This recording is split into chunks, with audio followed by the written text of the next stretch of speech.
I think the longest conversations that we have for any of our projects is about that. What does a home mean to the clients? I believe that the home should not be like a canvas for the architects or the designers to bring in everything that they want to bring in. The home should respond to what the clients need and who they are, what do they represent, and what does home mean to them. Our idea of home is from where we grew up. This specific complex is very close to Bharatiya City, which is again located in Tanisandra, and nearby areas here are Hennur.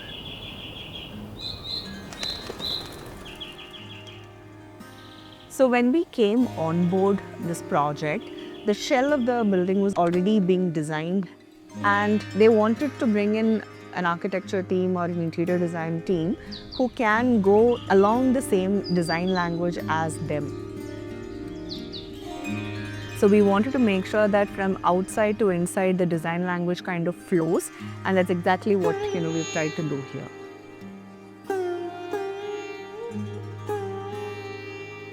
Overall project took a year, which is 12 months, because we want to make sure that there are no elements which are there just for the sake of it. It has to make sense.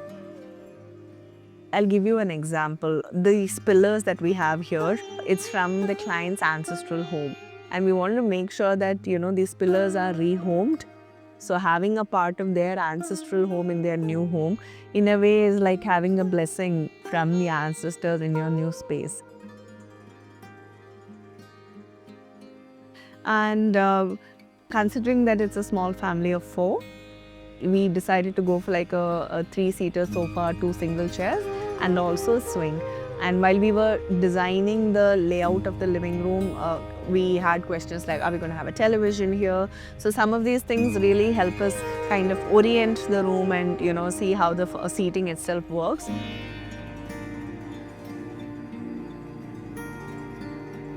From the living room, we have a connection into the dining and the kitchen. We have like an L-shaped bench that's tucked towards the wall. And next to the dining, we have the kitchen, and the kitchen has an island. When we have such a nice open kitchen, it's always nice to have an island, very easy to do your prep work. So that's how we've designed this space. Now, if you look at how we've designed the guest room and the master bedroom, both the guest room and the primary bedroom, which is above, they both have very similar features.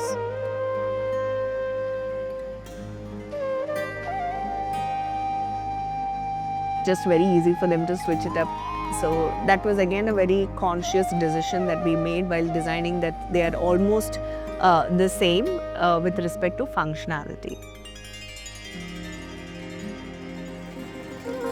With the years of practice that we've been able to know that which are the questions to ask and how do we get a closer idea on what the client's vision is.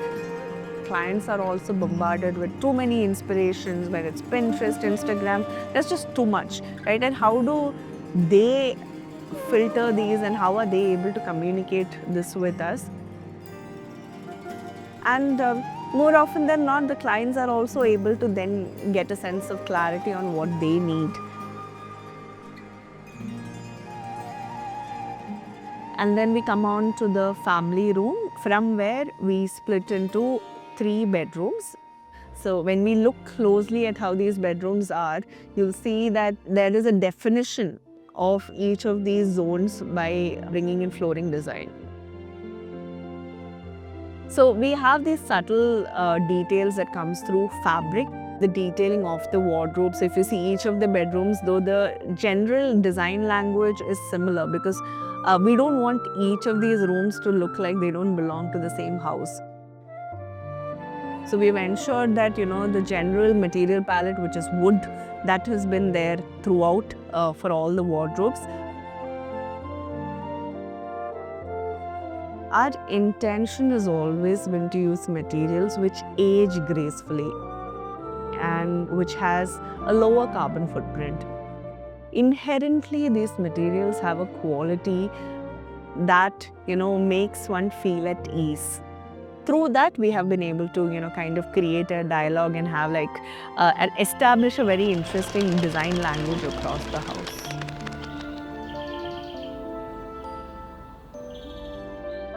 One point that I'd like to repeat here is that people work with people. So the initial thing that really needs to be there is synergy. So yeah, I think a good client is one who comes in during the design phase and sits out during the execution phase, because that's when they really need to trust, because it's the process that they're seeing, right? They're not really seeing the final product. When we are handing over a project, we feel that, connection to each of these elements, and then it's like how we have in some way become a permanent part of people's lives.